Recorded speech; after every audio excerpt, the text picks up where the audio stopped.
Saya melayani sesi psikis dan penguatan emosi bagi warga binaan di Lapas Perempuan Kerom, Provinsi Papua. Ini adalah kegiatan dalam rangka Hari Perempuan Internasional tanggal 8 Maret 2026.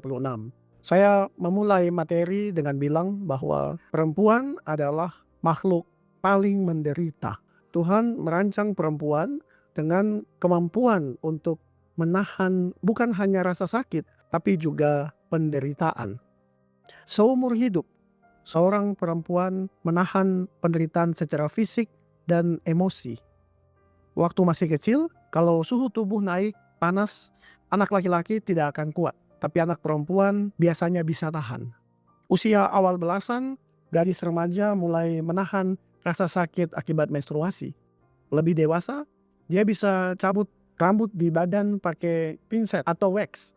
Kemudian proses mengandung 9 bulan sampai melahirkan, semua itu penderitaan yang perempuan mampu untuk menahan. Tapi ada juga penderitaan lain yang harus ditanggung seorang perempuan, yaitu penderitaan emosi. Di Papua ini, nilai anak perempuan tidak setinggi anak laki-laki. Ada suku di Papua yang bilang anak perempuan itu seperti anakan pisang. Pada waktunya akan dipindahkan untuk ditanam di kebun orang, yaitu pada waktu dia menikah dan menjadi bagian dari keluarga laki-laki. Setelah kawin, perempuan Papua rawan menderita KDRT. Dan biasanya perempuan Papua tidak melapor kekerasan yang dia alami karena dia terhimpit budaya dan segala alasan lain. Semua penderitaan itu perempuan bisa tahan. Tapi ada satu penderitaan yang perempuan tidak bisa tanggung, yaitu dipisahkan dengan dia punya anak. Saya bilang dalam sesi kemarin, di sesi itu ada sekitar 50 tahanan perempuan dan mereka mendengarkan presentasi saya dengan serius. Saya bilang, laki-laki kalau ditahan, yang dia pikirkan adalah bebas. Dia punya obsesi selama di tahanan itu bagaimana bisa kabur dari dinding penjara yang tinggi. Tapi perempuan beda, dia hanya merindukan pelukan buah hati yang dia lahirkan. Jadi sesungguhnya memisahkan ibu dari anaknya adalah hukuman paling kejam yang bisa diberikan kepada perempuan. Hampir semua warga binaan yang hadir di sesi itu menangis. Setelah itu mereka curhat, cerita perasaan dan pengalaman mereka pisah dari anak.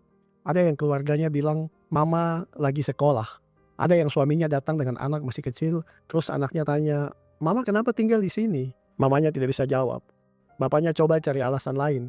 Sudah di rumah, malam sebelum tidur, anak ini bilang, Bapak, mama di penjara toh? Yang lain cerita bagaimana mereka punya anak dibully di sekolah dan di lingkungan karena mamanya di penjara. Saya menutup sesi dengan bilang, hukuman yang ibu-ibu terima ini berat sekali karena dipisahkan dari anak. Dan hukuman ini tidak berakhir setelah ibu-ibu keluar dari tahanan. Karena dampak mental dan emosi anak yang mamanya di penjara itu bisa bertahan seumur hidup. Setelah keluar, tolong ibu-ibu bikin upaya khusus untuk mengobati luka emosi itu. Dan saya siap membantu melalui praktek psikologi saya ataupun program dari lembaga yang saya pimpin. Untuk saat ini saya minta ibu-ibu tidak putus harapan. Jadikan anak sebagai motivasi hidup untuk bertahan dan menyambut mereka waktu keluar nanti. Dan semoga ibu-ibu tidak pernah terpisah lagi dengan anak. Waktu meninggalkan Lapas Kerom itu, di perjalanan yang cukup jauh pulang ke rumah, saya tersadar bahwa banyak perempuan di Papua ini yang meskipun tidak di penjara, tapi berpisah dengan anak mereka. Anak dibawa mertua karena perkawinan hancur. Anak diurus keluarga karena mamanya masih remaja.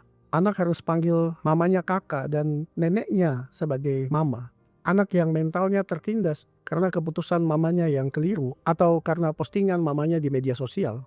Dan anak-anak yang mengalami pengalaman tersebut biasanya akan mengulangi pola orang tuanya. Ini menciptakan rantai masalah yang tidak pernah terputus. Hal-hal semacam ini yang perlu kita bersama perhatikan jika kita ingin manusia Papua bertumbuh dan maju menuju masyarakat yang sejahtera di masa yang akan datang.